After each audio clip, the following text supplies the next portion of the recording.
Microphone, microphone. Where's the microphone? Gotta. Wait, is this in focus still? Wait, how did it get out of focus? Okay. Microphone. There we go. Is this thing on? Is this thing on? Hi, it's JJ. I'm back in black. Actually, I meant to mention this earlier. I decided to throw on a shirt. I don't even know how I lost my shirt from yesterday. I probably spilled a drink on it and then had to throw it in the corner. I can't remember though. I don't really remember falling asleep last night. I remember leaving the after party, but after that, I don't think much happened. Uh, right now the car hacking presentation just wrapped up, and that was some cool stuff. I learned about the CAN bus. I've had an ODB2 scanner for a while, in order to get my car codes. Because, sometimes you'll get a check engine light or whatever, and, there'll be codes that are buffered in your system, that you need your fault codes. I think most car owners have gotten pretty familiar. That used to be like magic, like, I don't know, maybe 20 years ago. Like, wait, there's a what? But the scanners are so cheap these days. It's really no big deal to interface with your car's computer system. Consider ODB2 a computer system. This CAN bus sounds much more robust, like a real system. It has like Wi-Fi, Bluetooth, like all kinds of functionality. Radio, I guess it's tied into the radio too, and I guess it's a Mercedes, trademark patented kind of technology that's been around since the 90s, so still has pretty old bugs sometimes. These ancient systems sometimes stay ancient, but what do they call it? Legacy. Sometimes they got the legacy code. But yeah, good talk. Really fun if you got a car and or you have access to a car and aren't afraid to break it. You might want to check this stuff out. I think I might just go rent a car just so I can try some of this stuff. Feel sorry for the person that gets the car after me. Just kidding, guys. I'm not that big a dick. I got a big dick. No, I'm just kidding. No, I'm a big jerk. Wait a minute. Is this actually working? It says I've been live for 3 minutes, but I don't see that I have a picture streaming. Hopefully there's video along with this. My OBS software shows a picture. So, YouTube not receiving enough video to maintain smooth streaming. As such, viewers will experience buffering. Well, that's been happening my whole freaking experience here, because, like, whatever. I got slow upload. Low-tier internet. It's great, people. One of these days, I'll have some, I'll just get me a goddamn fiber connection. How does that sound? Somebody call Time Warner. Anyway, I don't know. What's up with this schedule? What's up? Am I gabbing too much?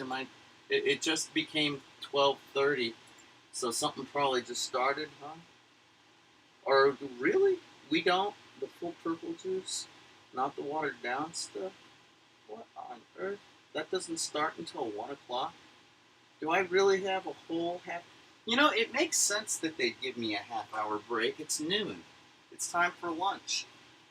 I already ate that pizza, so I got time to actually maybe go throw some deodorant on. I can't stand the way I smell right now. Look, guys, I'm at the con, okay?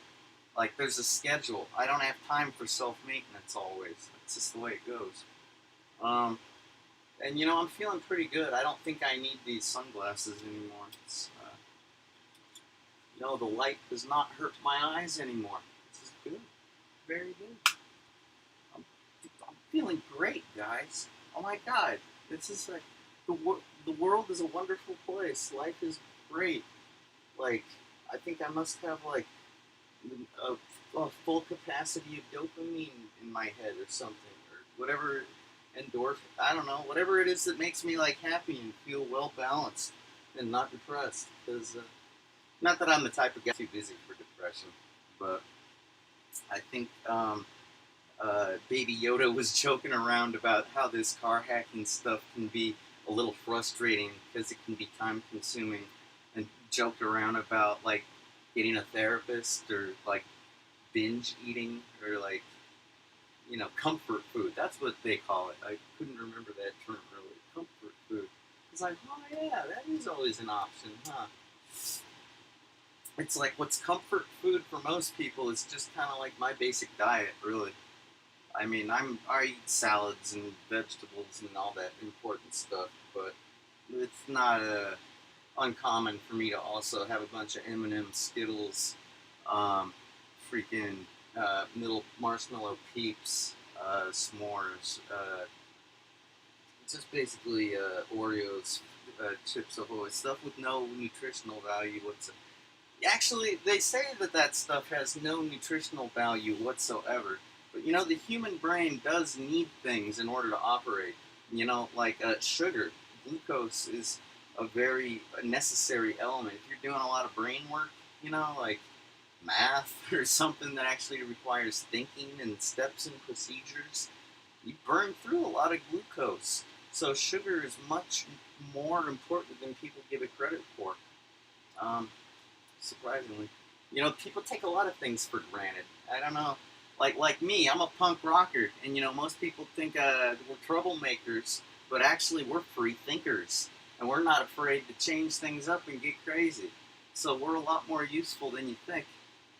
But whatever. I'm just babbling now because I actually have a minute to babble. This is probably going to be my longest, you know, recap of the con for the whole experience. Usually I only get like 10 minutes or less to even like prepare and then start this little stream and like go, you know, the whole 9 yards. Like, but yeah, I got like a whole half hour. I'm not going to use the whole half hour, obviously. Like I say, I should go put on some deodorant. But really, who cares? Well, I do. Anyhow, the you know, I really didn't get to talk about the game hacking presentation as much as I wanted to. You know, where he was talking about like Smash Brothers and Magic the Gathering, um, and like the bugs that existed and that could be taken advantage of. That stuff was great, and that was some really. He was going into some in-depth, high-level programmer type stuff. You know, like. A lot of times with computer hacking and whatnot, you know, there's a lot of steps and procedures and apps, you know, like there's scanning and there's analyzing the scan results, and it's not like you're constantly programming, you know, you're not like constantly writing code necessarily, you know, if you're a hacker that's researching security vulnerabilities. But that's with video games. A lot of times there is code writing necessary.